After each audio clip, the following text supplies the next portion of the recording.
नमस्कार सम्पूर्णमा। आज फेरि यहाँहरूमाझ एउटा कथा लिएर उपस्थित भएको छु। कथा मन परेका खण्डमा सुझाव र प्रतिक्रियासहित शेयर गर्न नभुल्नुहोला। आजको कथाको शीर्षक छ भाइरल। हजुर, कथा यसरी सुरु हुन्छ। बिहान 6 बज्दै सुधाका पति सुरेश बिउजिएर बैठक कोठामा आए। आज सोमबार भएकाले बिहानै सुधा पशुपति दर्शन गरेर फर्केकी मात्रै थिइन्।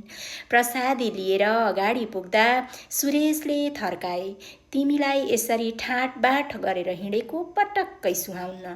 आफ्नो औकात हेर त, न 2-4 पैसा कमाई राम्रो छ, दिनभरि मेरो हड्डी गलाएर ल्याएको पैसामा मोज गर्यो, दिनभरि घर घुम्यो, आधा दिन मस्त घुर्यो, दुनियाँ मतिभ्रष्ट भएका आधा दर्शनसँग च्याट र भिडियो कल गर्यो, टिकटकका भिडियो र फेसबुकमा रिल्स भिडियो अपलोड गर्यो, आफ्नो अनुहार अरूलाई प्रदर्शन गरेर तिमीले के पाउँछौ?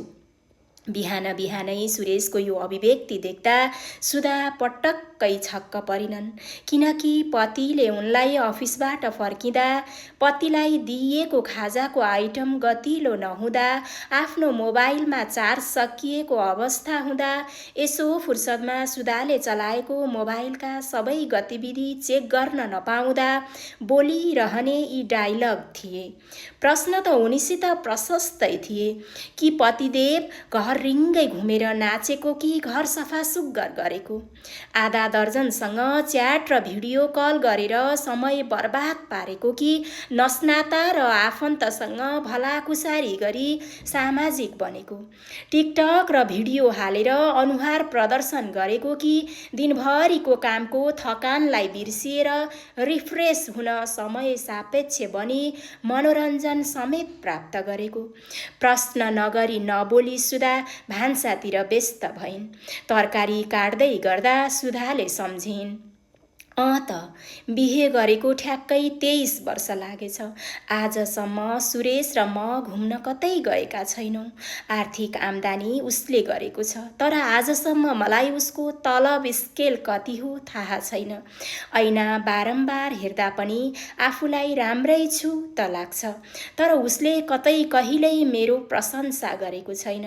दुनियाँको भिडियो हेरेर मक्ख पर्ने उसले एकपटक मेरो अनुहारमा हेरेर मेरो विनयलाई बुझेको छैन।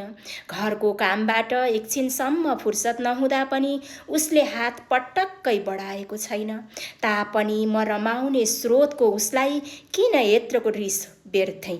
टिभीको चर्को आवाज भान्सासम्म आइरहेको थियो। फेरि एकछिन मत्थर भयो। मोबाइलमा उताबाट के भनियो सुनिएन। यता सुरेशको स्वर टड्कारै सुनियो, लौ बधाई छ दिव्याजी। हो र, हिजोको भिडियो भाइरल भयो? हुन्छ, धन्दा नमान्नुहोस्, अब सधैँ हजुरको भिडियो राम्रो राम्रो खिचेर टिकटकमा भाइरल बनाउने जिम्मा मेरो। सुरेशले मक्ख पर्दै उता गन्थन गरिरहेको सुन्दा सुधाको मन एकोहोरियो। धन्यवाद।